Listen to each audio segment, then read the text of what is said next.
তোর শরীরটা তো জ্বরে পুড়ে যাচ্ছে। ওষুধ যা এনেছিলাম সব তো রাতে শেষ হয়ে যাবে। কি যে করব। ডাক্তারের কাছ থেকে ধার করে নিয়ে এসো না ঠাকুমা। ডাক্তার আগে থেকেই আমার কাছে 600 টাকা পায়, বলে দিয়েছে আর একটাও ওষুধ আমায় বাকিতে দেবে না। তাহলে এখন কি করবে ঠাকুমা? জ্বরের কারণে আমি তো শোয়া থেকে উঠতে বসতেও পারছি না। সেই নিয়েই তো দুশ্চিন্তায় আছি। যদি ওষুধ না কিনতে পারি তোর অবস্থা তো আরো খারাপ হয়ে যাবে। খুব তেষ্টা পেয়েছে ঠাকুমা, একটু জল এনে দাও না আমায়। এভাবে চলতে থাকলে আমার নাতনিটা অসুখে শেষ হয়ে যাবে। কোথায় যে টাকা পাই, কার থেকে যে ধার করব। হ্যাঁ, তাই করে দেখি, কারোর থেকে ধারই করব। চুপ করে আছো কেন ঠাকুমা? হ্যাঁ, না না, কিছু না। বলছি তুই একটু ঘুমানোর চেষ্টা কর, আমি আসছি। একটা ছোট্ট কাজ আছে। আচ্ছা ঠিক আছে, তাড়াতাড়ি চলে এসো, দেরি করো না।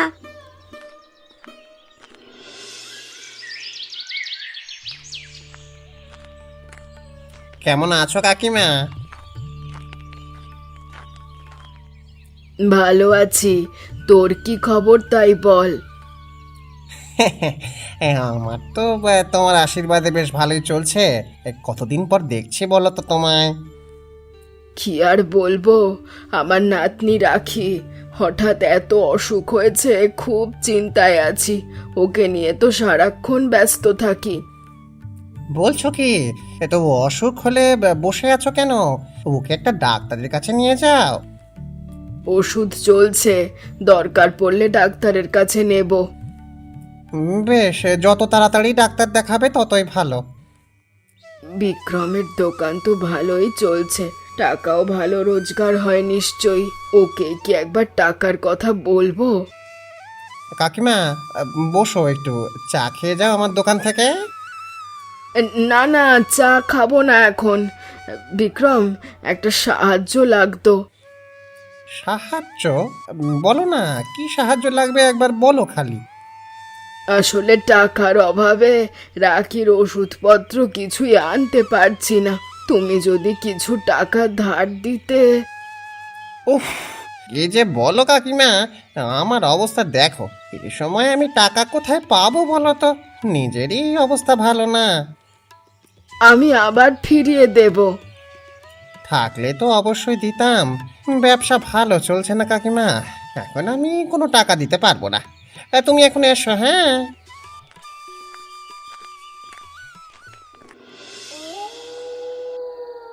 ওগো, তোমার কি কদিনের মধ্যে বুড়ি কাকিমার সঙ্গে দেখা হয়েছে একবারও? আমি তো দপ্তরের কাজে আজ কদিন ধরে এত ব্যস্ত থাকি, কারোর সঙ্গে দেখা করার সময়ই পাই না। খুবই চিন্তা হচ্ছে গো ওনার জন্যে, কি যে হবে। কেন, চিন্তা কিসের? কি হয়েছে বুড়ি কাকিমার? শরীর খারাপ করেছে নাকি আবার? কাকিমার কিছু হয়নি, ওর নাতনি রাখি, শুনলাম ওর নাকি অসুখ হয়েছে আজ প্রায় 1 মাস ধরে। বাচ্চা মানুষ, টুকটাক শরীর খারাপ তো লেগেই থাকে, এত চিন্তার কিছু নেই। টুকটাক অসুখ হলে তো একটু ওষুধপত্র করলে ঠিক হয়ে যায়, কিন্তু রাখিরও শুনছি কোনো উন্নতি হচ্ছে না, দিন দিন আরো অসুস্থতা বাড়ছে। আচ্ছা, দেখি আজ সন্ধ্যায় কাজ থেকে ফেরার সময় একবার গিয়ে দেখা করে আসবো কাকিমার সঙ্গে। বেচারি খুব চিন্তায় আছে। বুড়ি মানুষ, হাতে টাকা পয়সা নেই, ভালো ডাক্তারের কাছে নিয়ে চিকিৎসা করবে এই সামর্থ্যও নেই। আমি গিয়ে দেখা করে অল্প কিছু টাকা দিয়ে আসবো দরকার পড়লে। কিন্তু আমার নিজের হাতেই তো খুব বেশি এখন টাকা নেই, মানে সংসার চালাতেই হিমশিম খাচ্ছি।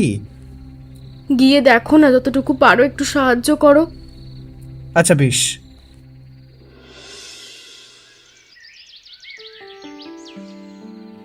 কাকিমা, কোথায় তুমি? এই সময় আবার কে এলো?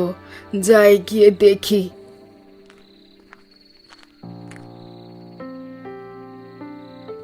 কেমন আছো কাকিমা?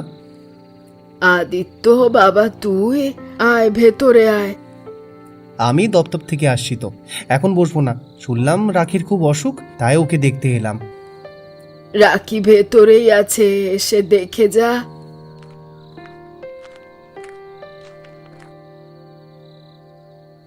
ডাক্তার দেখিয়েছো ওকে কাকিমা?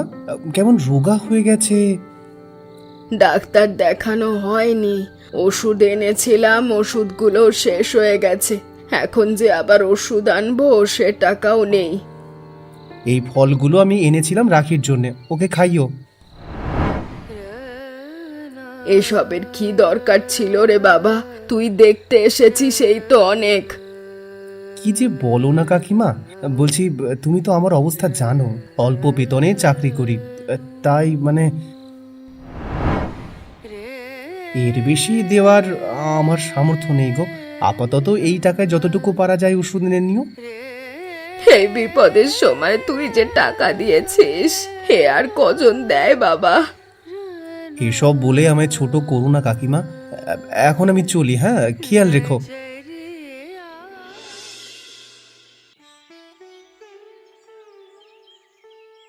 রাখি দিদি ভাই, এই যে তোর জন্য ওষুধ এনেছি, ওট ওষুধটা খেয়ে নে। ওষুধ নিয়ে এসেছ, কিন্তু তুমি টাকা কোথায় পেলে ঠাকুমা? তোর আদিত্য কাকু আছে না, সে এসে কাল রাতে আমায় কিছু ফল আর তোর জন্য ওষুধের টাকা দিয়ে গেল। আদিত্য কাকু এসেছিল? হ্যাঁ, তুই তো ঘুমোচ্ছিলি তাই দেখতে পাসনি। চল এবার উঠে লক্ষ্মী মেয়ের মতো ওষুধটা খেয়ে নে। আর কতদিন এভাবে ওষুধ খেয়ে থাকবো ঠাকুমা? ডাক্তার না দেখালে ওষুধ খেয়ে কোনো লাভ হবে বলে তো মনে হয় না। আমি জানি দিদি ভাই, কিন্তু কি করব বল? ওষুধ আনতেই তো কত হিমশিম খেতে হয়। ডাক্তার দেখানোর পয়সা পাবো কোথায়? আমার শরীর যে কি খারাপ লাগছে, আমার মনে হচ্ছে আমি তো মরে যাব ঠাকুমা। এসব তুই কি বলছিস রে দিদি ভাই? তোর কিচ্ছু হবে না, তুই কোনো চিন্তা করিস না, আমি কোনো না কোনো একটা ব্যবস্থা করবই। আমার আর ভালো লাগে না তোমায় এভাবে কষ্ট দিতে ঠাকুমা। আমি যে কখন সুস্থ হব, আমার জন্য তোমার কত কষ্ট হচ্ছে। তুই ছাড়া আর কে আছে দিদি ভাই? এসব বলিস না, আমি শীঘ্রই তোর চিকিৎসার ব্যবস্থা করব।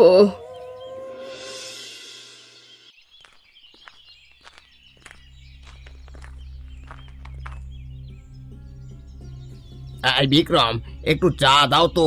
সকাল সকাল এমন খবর শুনলাম, শুনে একেবারে মাথা ঘুরিয়ে উঠেছে আমার। আপনি বসুন, আমি এক্ষুনি চা দিচ্ছি। কিন্তু কি এমন খবর শুনলেন যে এতটা অবাক হয়ে আছেন কৈলাসবাবু? অবাক হব না, খুবই অদ্ভুত একটা খবর শুনলাম। কি খবর শুনেছেন আমাকেও বলুন। কখনো শুনেছিস কোনো মানুষ নাকি একটা জাদুকরি গোপন মশলা দিয়ে রান্না করে? কি জাদুকরি মশলা? এ আবার কেমন কথা?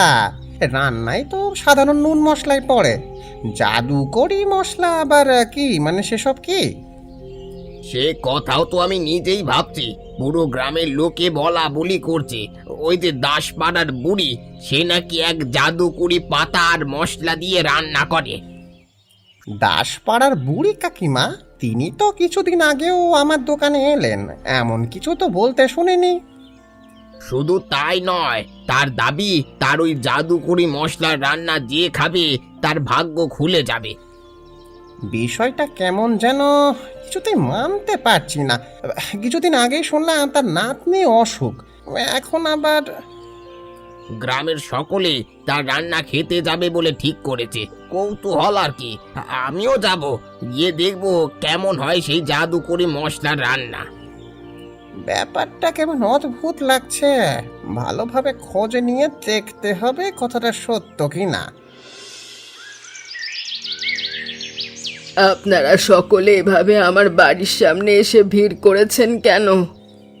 শুনেছি তুমি দাবি করছো তুমি নাকি এক গোপন জাদুকরি মশলা দিয়ে রান্না করতে পারো, আর সে রান্না খেলে লোকের ভাগ্য বদলে যায়।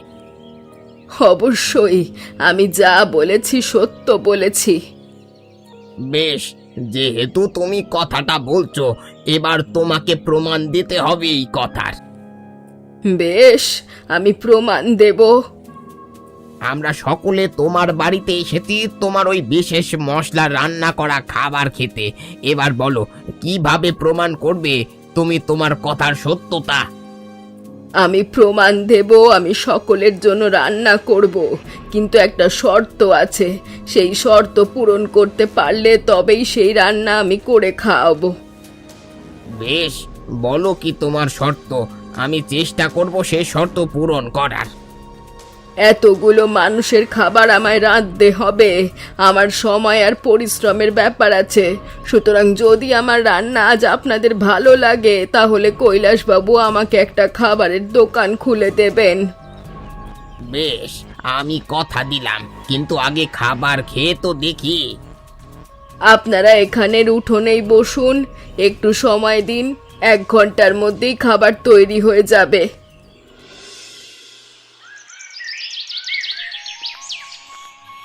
আদিত্য, এদিকে আয়, তাড়াতাড়ি তাড়াতাড়ি আয়, এদিকে আয়।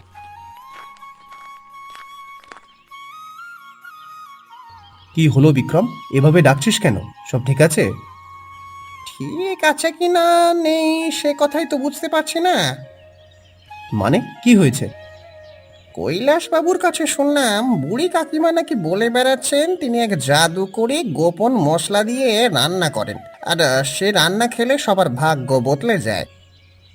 জাদুকরি মশলা? এ কথা তো আজ প্রথমবার শুনছি। এমন কোনো মশলা আবার হয় নাকি? সেটাই তো আমারও কথা। পুরো গ্রামের মানুষ নাকি গেছে এ ব্যাপারে। পুরো গ্রামের লোক গেছে আর আমি জানি না? কিছু একটা রহস্য আছে, আমার দেখতে হবে। না না, দেখতে যেতে হচ্ছে। কৈলাসবাবু সহ গ্রামের অনেক মানুষ বুড়ি কাকিমার বাড়ি গেছে বলে শুনলাম। তাহলে আজ সকলে সেই বিশেষ রান্না করা খাবার খাবে। সকলেই যখন গেছে, চল আমরাও গিয়ে দেখি কি হচ্ছে সেখানে। আমি এই মুহূর্তে দোকান ফেলে যেতে পারবো না, তুই গিয়ে দেখে আয়, আমার কাজ আছে। গ্রামের সব মানুষ বুড়ি কাকিমার বাড়িতে জড়ো হয়েছে, দোকানে আজ কেউ আসবে বলে মনে হয় না। চল আমার সঙ্গে। এই কথাটাও ঠিকই বলেছিস। দাঁড়া তাহলে, আমি দোকান বন্ধ করি, তারপরে একসঙ্গে যাব।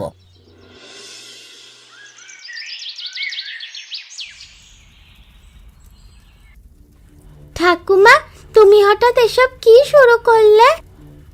কেন দিদি ভাই? এই গ্রামের লোককে তুমি কোন জাদু করে গোপন মশলা দিয়ে রাঁধতে পারো, তারা তোমার কথা বিশ্বাস করে এখানে এসেছে। এখন তুমি ওসব কোথায় পাবে? আমি কি হাসার মতো কিছু বলেছি নাকি গো?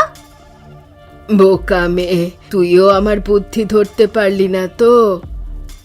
বুদ্ধি? কেমন বুদ্ধি? আমি তোকে কথা দিয়েছিলাম তোর চিকিৎসার ব্যবস্থা করব, এটা তারই পদক্ষেপ। ঠাকুমা, এসব কি বলছো? এই রান্নার সাথে আমার চিকিৎসার কি সম্পর্ক? অবশ্যই আছে, তোর জন্যই তো এসব করেছি। ঠাকুমা, আমি কিছু বুঝতে পারছি না, তুমি কি করতে চাইছো? একবার আমাদের নিজের একটা খাবারের দোকান হয়ে গেলে কত মানুষ খেতে আসবে, অনেক টাকা রোজগার হবে, তারপর আমি তোর চিকিৎসাও করাতে পারবো। সব তো ঠিক আছে ঠাকুমা, কিন্তু তুমি ওই বিশেষ মশলা কোত্থেকে দেবে? বোকা, আমি কোনো জাদুকরি মশলা কেন দিতে যাব? ওটা তো সাধারণ তেজপাতা আর ধনে পাতা। আমি শুধু সকলকে আমার রান্না খেতে আসার জন্য আকৃষ্ট করতে বলেছি। তুমি সবাইকে মিথ্যা কথা বললে ঠাকুমা? হ্যাঁ, আর কিছু করার ছিল না, কিন্তু এই কথা যেন আর কেউ জানতে না পারে।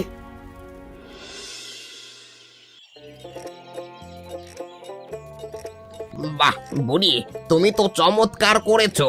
সামান্য খিচুড়ি আর আমের আচার যে এত স্বাদের হতে পারে তা জানা ছিল না। আমি তো বলেছিলাম একবারই রান্না খেলে আর ভুলতে পারবেন না। বহুদিন পর এভাবে তৃপ্তি করে খাচ্ছি। কি চমৎকার রান্না! আমি আমার কথা রেখেছি, কিন্তু আপনি আমায় যে প্রতিজ্ঞা করেছেন তা মনে আছে তো? আরে মনে আছে, মনে আছে, বলিনি আমি যে চমৎকার রান্না আজ খাওয়ালে একটা খাবারের দোকান তোমার প্রাপ্য। খাবারের দোকান মানে? বুড়ি আমায় শর্ত দিয়েছিল, যদি রান্না ভালো লাগে তবে আমার তাকে একটা খাবারের দোকান খুলে দিতে হবে, আর তাই শর্ত মোতাবেক আমি তাকে একটা খাবারের দোকান উপহার দেব। কিন্তু এই বয়সে কাকিমা খাবারের দোকান সামলাবে? দুদিন পর পরই তো শরীর খারাপ থাকে তার। হ্যাঁ সেটাই তো। আর গ্রামে আমার খাবারের দোকান তো আছেই, অন্য দোকানের কি দরকার? জানি, কিন্তু বুড়ির হাতের রান্নার সামনে তোমার দোকানের খাবার কিছুই নয়। বুড়ির রান্নার তুলনা নেই, অমৃত। বুড়ি যদি খাবারের দোকান দেয় আমার ব্যবসা নষ্ট হয়ে যাবে, এটা কিছুতেই হতে দেওয়া যাবে না।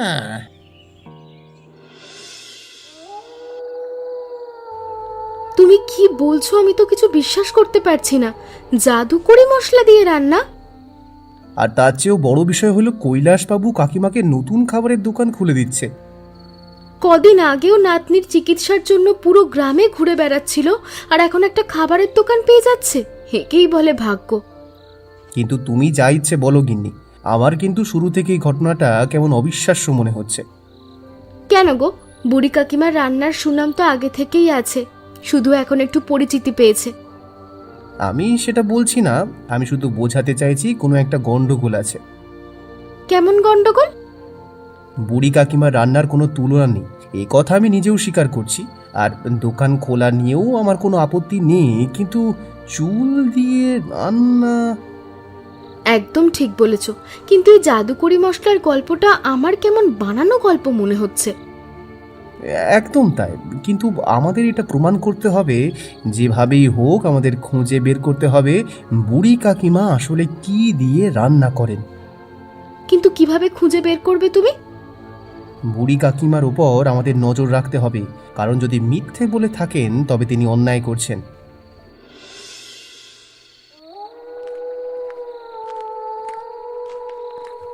কৈলাসবাবু, বিক্রম, বেশ ভালো করেছো আমার বাড়িতে এসেছো। যখন থেকে বুড়ি কাকিমার দোকান খুলেছে আপনি আমার দোকানে আসা একেবারে ছেড়ে দিয়েছেন। তেমন কিছু নয়, নতুন দোকান খুলে দিয়েছি, কত কাজ কত কিছু, তাই আর কি। আপনি যদি কিছু মনে না করেন আমি আপনার সঙ্গে একটা বিষয় একটু কথা বলতে চাই। হ্যাঁ হ্যাঁ হ্যাঁ, অবশ্যই বলো, কি বলবে।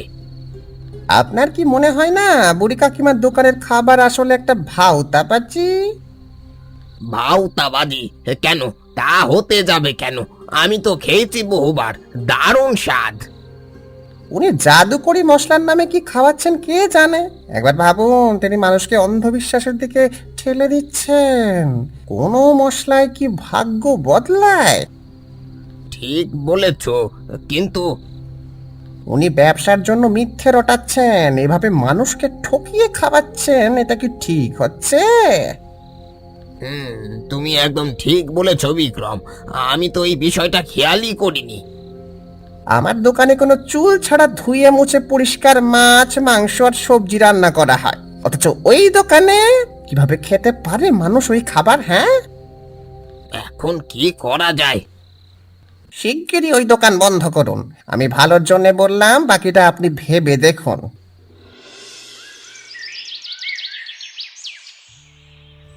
দিদি ভাই, চালগুলো চুলোয় চড়িয়ে দি, আর কাঁচা লঙ্কা টমেটোগুলো জলে ভিজিয়ে তারপর কেটে দে তাড়াতাড়ি। ঠিক আছে ঠাকুমা, আমি এক্ষুনি দিচ্ছি। কই, কাকিমা তো কোনো জাদুকরি মশলা দিয়ে রান্না করছেন না, স্বাভাবিকভাবেই সবজি কেটে কুটে সাধারণ নুন হলুদ দিয়েই রান্না করছেন। এর মানে কি তিনি সকলকে মিথ্যে বললেন? আর কিছুক্ষণ পর তোকে ডাক্তারখানায় নিতে হবে পরীক্ষা নিরীক্ষার জন্য। যা খদ্দের আছে ভালোই টাকা জমেছে, এবার তো চিকিৎসা করতে আর সমস্যা হবে না। তোমার বুদ্ধি আর রান্নার প্রতিভার কারণেই তো আজ আমাদের অভাব দূর হয়েছে, আর আমি আস্তে আস্তে সুস্থ হয়ে উঠছি। তবে মাঝে মাঝে আমার খুব খারাপ লাগে, এই মিথ্যের সাহায্যে অর্থ উপার্জন করতে, কিন্তু আমি তো অসহায়। তার মানে আমার সন্দেহ ওই সত্যি ছিল, বুড়ি কাকিমা কোনো জাদুকরি মশলা ব্যবহার করেন না, তিনি সবাইকে মিথ্যে বলছেন শুধুমাত্র রাখির চিকিৎসার জন্য। একবার তুই পুরোপুরি সুস্থ হয়ে যা, এরপর আমি কৈলাসবাবুকে সব সত্যি বলবো। এরপর তিনি যা সিদ্ধান্ত নেবেন তাই হবে।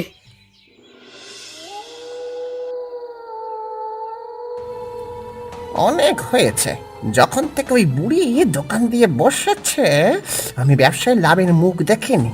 আজ রাতে ওর দোকানে এই পচা জিনিসগুলো মিশিয়ে দেব। কাল যখন লোকে এই খাবার খাবে বুড়ির দোকানের নাম চিরকালের জন্য খারাপ হয়ে যাবে, আর কেউ ওর দোকানে আসবে না। আমার রাতের ঘুম হারাম করে নাতনিকে সঙ্গে নিয়ে আরামের ঘুম ঘুমানো হচ্ছে। আজ এমন ব্যবস্থা করব দুটোকে সারা জীবনের জন্য ঘুম পাড়িয়ে দেব। শহর থেকে যখন তখন ডাক আসে, এই যে একটা জ্বালা। এরপর থেকে শহরে গেলেও আর রাতের বেলা ফেরা যাবে না। এ কি, এত রাতে কাকিমার বাড়ির পাশে এটা কে? যাই তো, গিয়ে দেখি তো। এই কে তুই? কি করছিস এখানে এত রাতে? এই বিক্রম, তুই? ছি ছি ছি ছি, তুমি এতটা নিচে কিভাবে নামতে পারলে বিক্রম? হিংসার বশে আর একটা মানুষের রুজি রুটি আর সম্মান নষ্ট করার চেষ্টা করলে। ছি। আমার দোকান খুব ভালো চলছিল, কিন্তু যখন থেকে বুড়ি কাকিমা চুল দিয়ে রান্না করা শুরু করলেন আমার দোকানে সকলেই আসা বন্ধ করে দিল। তাই বলে তুই অন্যের ক্ষতি করতে চাইলি বিক্রম? ব্যবসা তো সততা দিয়ে করতে হয়, হিংসে দিয়ে নয়। কি সত্যি আদিত্য? কৈলাসবাবু, বুড়ি কাকিমা কোনো জাদুকরি মশলা দিয়ে রান্না করেন না। তিনিও সাধারণ চাল ডাল আর তরকারি দিয়ে রান্না করেন, শুধু ওনার হাতের স্বাদটাই অসাধারণ। কে? তাহলে তুমি আমার ভাগ্য বদলানোর জাদুকরি মশলার মিথ্যে গল্প বললে কেন বুড়ি? নিজের অসুস্থ নাতনির চিকিৎসার টাকা জোগাড় করতে উনি এসব করেছেন। তিনি অসহায় ছিলেন, দিয়ে করে তার দোকানটা বন্ধ করবেন না। হ্যাঁ, আমার কোনো পথ ছিল না, আমায় ক্ষমা করুন। বুড়ি, তুমি আমায় একবার বললেই পারতে। এখন থেকে তোমার নাতনির চিকিৎসার দায়িত্ব আমার। আপনার এই উপকার আমি কোনোদিনও ভুলবো না। আর দোকান বন্ধ হবেই, তবে বুড়ির নয়, বিক্রমের। এটাই ওর শাস্তি। দয়া করে তার দোকানটা বন্ধ করবেন না। থাক থাক, এই প্রথম এবং শেষবার ক্ষমা করছি, কিন্তু আর কখনো এ ভুল হলে তোমায় আমি গ্রাম ছাড়া করব।